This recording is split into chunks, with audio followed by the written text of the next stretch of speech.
What's up, guys? I hope you're all doing well, and thank you so much for popping into my review for Close Encounters of the Third Kind. This is Steven Spielberg's third big theatrical film out of the gate. At the time, Spielberg could do no wrong. He revolutionized the summer blockbuster. He changed cinema forever. At the same time, you had Star Wars come out in 1977, the same year that this movie came out. George Lucas and Steven Spielberg. Wrap your head around that. They directed Star Wars: A New Hope and Close Encounters of the Third Kind. Both these films came out in the same year. So whatever films that I've not reviewed from him, I'm going to do reviews for. He's my favorite director, and I think this is the perfect opportunity to do that. I'm not going to rush through this. I have until I think next summer. So a lot of the films I have seen. I'm going to rewatch them. I'm not going to do new reviews for them. Last summer, I just reviewed the first three Indiana Jones movies. So I'll probably do Kingdom of the Crystal Skull again, to be honest with you. Let's just talk about this film. That's why you're here. This is a great film, but I don't think it's a terrific film. I think that it has its problems. Spielberg wrote the screenplay. He directed this. Obviously, there was influence from his parents, that, his mother with the music and his father with the computers. It was very personal to him. You see the movie and you're like, okay, I get it. But you have Richard Dreyfuss' character, who's the lead of the film. And once he has this encounter in his truck, he becomes obsessed with this vision that he gets in his mind of the mountain that eventually the mothership will come. You just see this guy sort of go absolutely insane. And he's got a higher calling. The character that Richard Dreyfuss plays in this film, he's giving a good performance. I don't think he's as good as he was in Jaws, but he's likable. I don't know if I necessarily cared about him because he kind of throws his family and his whole life out the window, but it was fun to watch him on this little adventure, getting to the place he needs to be. And throughout the film, the whole entire time, the government, they're getting the signs too.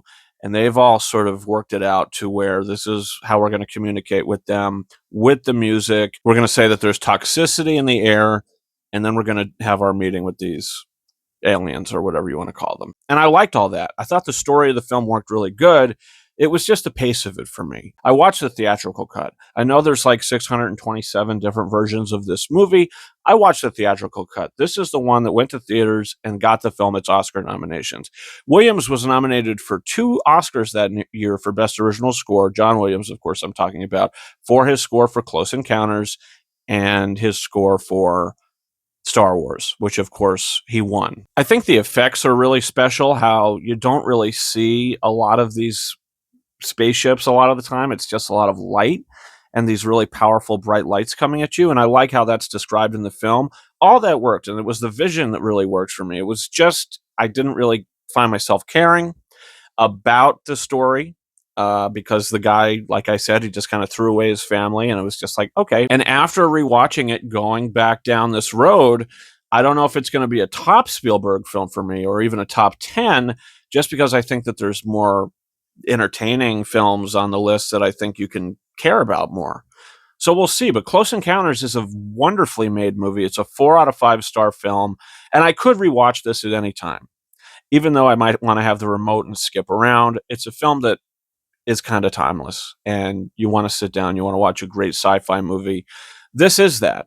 And I think that the woman with her son was probably the thing you care about the most, but they don't really give anything for her character to do, which is unfortunate, other than kind of end up where Richard Dreyfuss ends up. The little boy, I think, was awesome, but the thing about the movie that I think is most interesting is no one is afraid. Everyone is either really smiling or really interested or just curious. There's no fear. No one fears these things. But it's a fun experience. It's a beautiful experience. It takes a little too long. I do think the movie drags a little bit. There's so many times that they're just standing there walking slowly to the spaceship as it starts making different sounds, especially towards the third act of the movie. I'm like, come on, let's get to the point here. It's a great film, and it's a Spielberg film that you watch and you're like, okay, you see how the camera moves around. I mean, I think the film even won Best Cinematography. That's it. That's my thoughts on Close Encounters of the Third Kind. Comment down below. Give me your thoughts. And next, we have 1941, a film that I've already seen and reviewed on the channel. I'm probably going to just repost that in the community page. After that, we've got Raiders of the Lost Ark. Going to probably repost that in the community page. I don't think I ever reviewed E.T. on the channel, so it sounds like which is crazy to say, but that's probably the next film for Spielberg that I'll be doing a new review for. And you could probably expect that within the next few weeks. I'm not kind of mapping this out or planning it out. There's a lot of movies, so I'm just going to kind of casually take this road. So, guys, you can follow me on Twitter and or X at RyanKing72 and Instagram at KingArises131. And come on back to the channel for a bunch of new release reviews, including The Conjuring Last Rites and The Last Walk. Walk or die. And also, you can check out my 20th anniversary review for Harry Potter and the Goblet of Fire up on the channel right now. Guys, that's it for me. Thank you so much for watching my review for Close Encounters of the Third Kind. And until next time, over and out.